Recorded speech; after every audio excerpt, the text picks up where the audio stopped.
Good morning. I'm Karen Terradas with Social U. It's time for What's Up Wednesday, where we come to you live every Wednesday morning with social media and digital marketing tips, tricks, and trends. And as you know, it is the holiday season. So we are talking all this month about Thanksgiving and Black Friday and Cyber Tuesday, Cyber Monday, and Small Business Saturday, and all the things that make up those big shopping days at the end of the month. So last week, what did we do last week? Last week we talked about Giving Tuesday. This week we are going to talk about Black Friday. In case you have been under a rock for the last, your entire life, Black Friday is the Friday after Thanksgiving. I was wondering, this year it's November the 25th, and I was wondering, why do they call it Black Friday? Well, nobody knows for sure, but they believe that the term Black Friday is derived from the concept that businesses operate at a financial loss, or they operate in the red, until the day after Thanksgiving, and those massive sales finally push them into the black for a year so they can turn a profit for the year. I don't know that that's true, but that's a very interesting concept. And for those of you guys who have braved some of the sales on Black Friday, it could be a total zoo. Well, I want to talk about Black Friday and how it relates to small business and how you can prepare yourself for it so you can make the most of it. First and foremost, you've got to get ready. The very first thing I will tell you is, no matter what the promo or the discount or the sale, keep it simple. People can't really do complicated. Oh, let me rephrase that. They will not do complicated. So if you make this elaborate contest, or this elaborate, if you shop from 9 to 10, you get 9% off. And then if you come in at 11, you get a free. Complicated. Keep it simple. Number two, you want to take a look at what the bigger companies are doing, or even your competition. And I'm not saying to copy them, but I am saying to use them for inspiration. So you can look back at what worked last year. You can look at some of what your competition did last year. You could take a look at what some of the larger organizations in your area are doing, so that you can get an idea about what you want to do.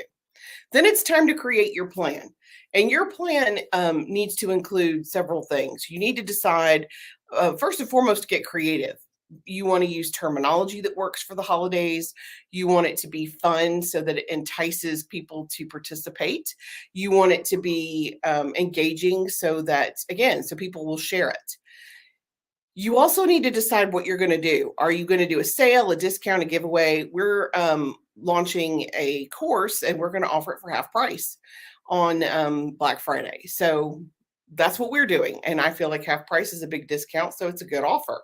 You just have to decide what you want to do. And I know that a lot of you guys are not retailers. It's okay to offer discounts with your service. It's also okay to offer a freebie add-on at the same price. So if you don't want to discount your services, instead maybe add something on. So, and I can't think of a good example.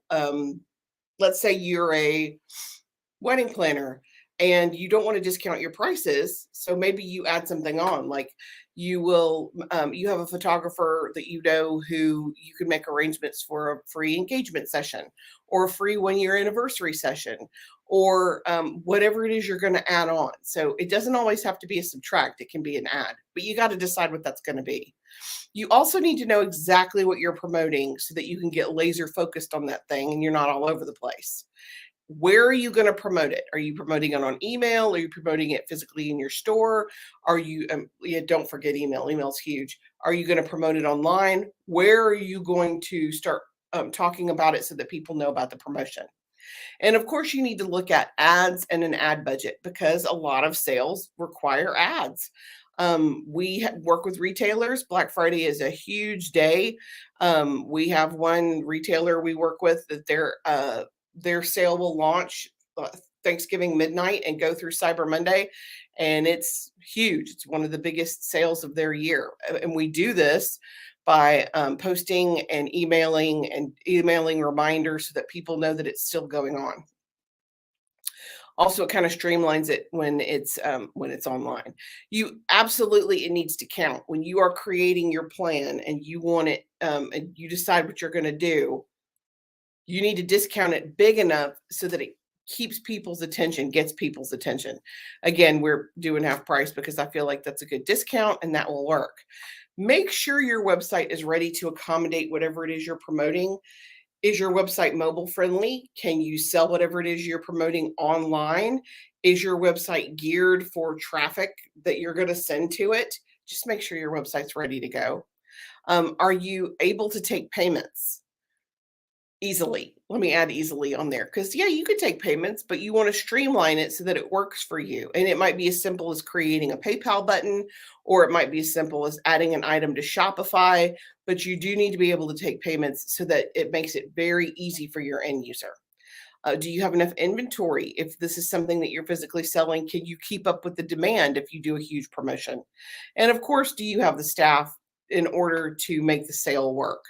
And I know a lot of you guys are not necessarily retail oriented, but like for us, if we're going to do a promotion where we offer audits at half price, I have to be able to keep up with the demand. So if we have 100 people who want audits, I can't do 100 audits in a month. I'd have to have my staff would have to work with me, my team would have to work with me so that we can schedule those, and it would take some doing, and I don't think it would be a simple process, which is why you have to make sure that your team is ready to fulfill those orders. And that's what will help you have a smooth Black Friday. Now, next week, we're going to talk about thanking your customers and really giving back for Thanksgiving. Making sure your clients feel appreciated and maybe making sure your team feels appreciated too. We will be closed the week of Thanksgiving, so there will be no live that week. And then the last week of the month, we're going to talk about apps that we're thankful for. So I hope you guys can come back and join me again next week where we talk about showing gratitude for your clients. Thanks. I appreciate it. If you guys have any comments, you can leave them. We do monitor the comments. So if you have a question, we'll definitely respond. And until next week, I'm Karen Taradas, and I'm here to help. Thanks.